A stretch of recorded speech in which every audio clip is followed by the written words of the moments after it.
As we know, what we eat affects our health, but not everyone has the money to stock their fridge with fresh fruits and vegetables. There is a new program that's been launched by the Amherst Survival Center called Hunger RX, which helps local physicians assess the needs of their patients and in turn refer them to the Survival Center where they can get healthy foods. I sat down with those involved to learn more. The Amherst Survival Center has been around for over 40 years and connects residents of Hampshire and Franklin County to food and clothing and medical care and community. So these basic needs that folks need to make it in our community. And about a year and a half ago, the Amherst Survival Center launched this effort of Hunger RX to try to bridge the links between medical homes where folks were seeing doctors and to help connect them in with the nutritious food that they needed to be healthy. So how does it work?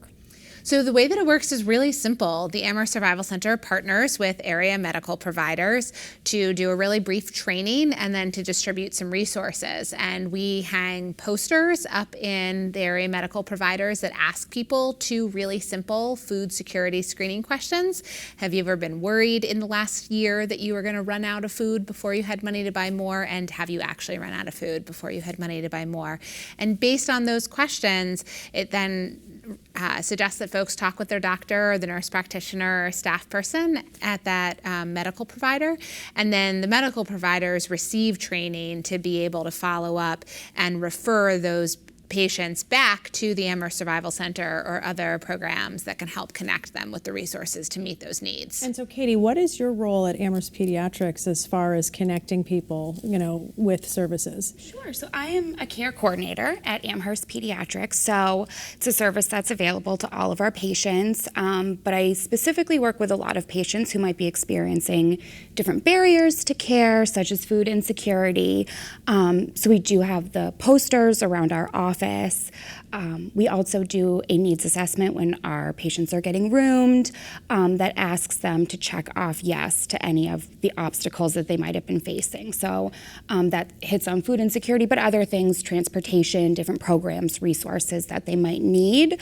And then I can work with the families, work with their providers, to kind of make sure that they get those resources, that they feel comfortable going to the Survival Center, they know the resources that are there, and just kind of making sure that they have everything they need to kind of focus on the whole health of their family. And when you talk about food insecurity, I think a lot of people get confused about what that even means. I know that's a newer term, but basically people don't have access or enough money to access nutritious foods, correct? Mm-hmm. And how does that translate into their overall health? Because I'm guessing that the fruits and the vegetables that we all need, they're expensive, and that can be a big barrier for people, especially when they're trying to take care of their children as well. Yeah, absolutely. So working in primary care, there's so many aspects of health that we try to focus on with our families and talk to our families about, and having access to basic necessities like healthy food is really at the core and intertwined with pretty much every aspect of health. So, at a child's checkup, when we're talking about, adequate exercise and healthy food, if you don't have access to those healthy foods that we're talking about, that's already a huge barrier for families. So for us, kind of increasing the visibility of, the access to healthy food through the posters, through the prescription cards that the Amherst Survival Center has put together, increasing that visibility that this is an issue for people and that's okay, I think makes it a much more comfortable conversations for families to bring up to their primary care provider. And I know that obesity seems to be on everyone's radar, these days, childhood obesity. Obviously, you want to be encouraging moms and dads to make sure that, the kids are having water and they're having those fruits and vegetables. Right. That has to be, part of that healthy visit or well visit check as well, yes? Yeah, absolutely. So, specifically in pediatrics, but all primary care, we like to focus on prevention. So prevention of obesity and obesity-related illnesses, but then also treating illnesses once they come up, and access to healthy food is really at the core of so many of those conversations. And so if a family is having limited access to those things, that's already a huge barrier to addressing overall health. And so, Katie, when people check that off, yes, I'm concerned about paying my rent and going to the grocery store.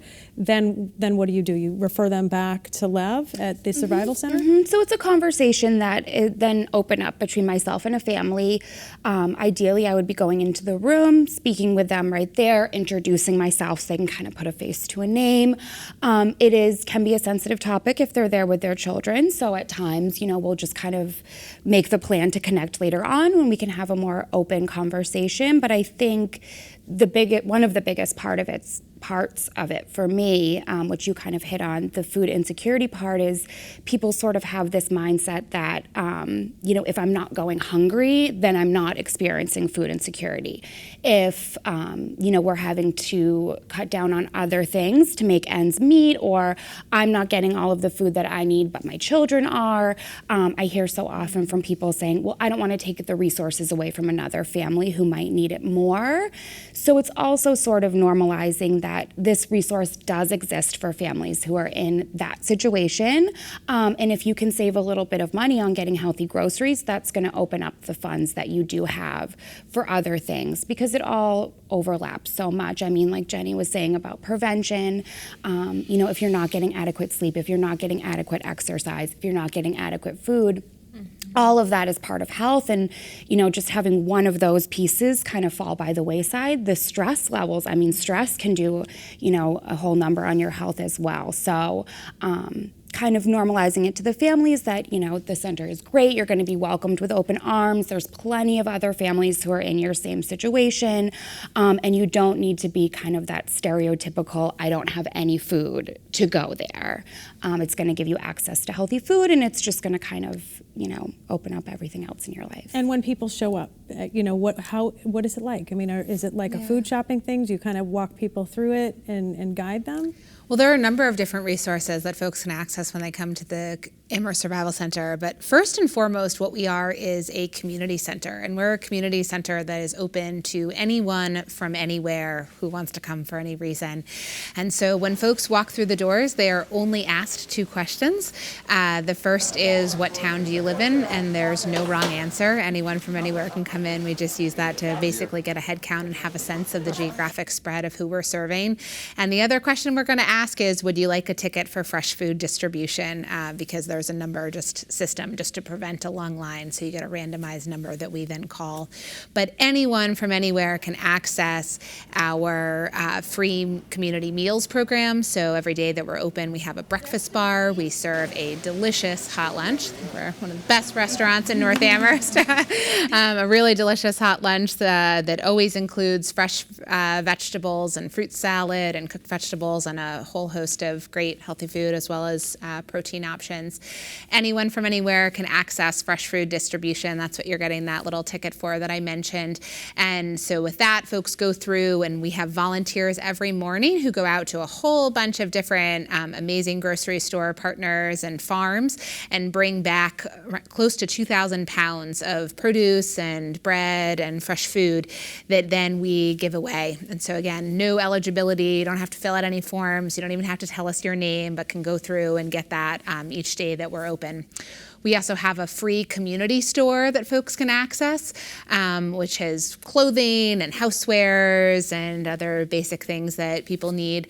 And while that isn't food directly, it's certainly being able to get the next size up of clothes that you have. It affects the budget when you're going back to the whole fact Absolutely. of people not being able to afford those things. And then we also have a food pantry. So that is the one part of the Amherst Survival Center that does have a brief intake process. We need a name and verification that you live in one of the 13 towns that food pantry serves. But then once you're enrolled, you can shop once a month for a week's worth of groceries for your household.